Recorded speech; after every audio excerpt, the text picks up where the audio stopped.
স্থানীয় সরকার, পল্লী উন্নয়ন ও সমবায় মন্ত্রণালয় এবং যুব ও ক্রীড়া মন্ত্রণালয়ের দায়িত্বে থাকা আসিফ মাহমুদ সজীব ভূঁইয়া নির্বাচনকালীন সরকারের উপদেষ্টা পদে থাকছেন না।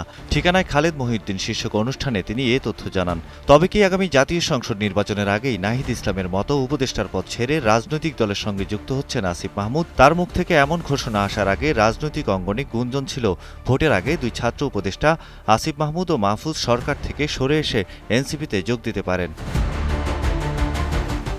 এদিকে উপদেষ্টা আসিফ মাহমুদ দাবি করেন, তিনি পতাকাবাহী গাড়ি বা ক্ষমতার মোহে নয়, বরং জুলাই গণ অভ্যুত্থানের পক্ষে সোচ্চার থাকার জন্যই সরকারে আছেন। কার্যক্রম স্থগিত হওয়া গণতান্ত্রিক ছাত্র শক্তির নেতারা আওয়ামী লীগ সরকারের পতনে অভ্যুত্থানে সামনের সারিতে ছিলেন। সেই সংগঠনের কেন্দ্রীয় কমিটির আহ্বায়ক ছিলেন এখনকার এনসিপি নেতা আক্তার হোসেন, আর নাহিদ ইসলাম ছিলেন সদস্য সচিব।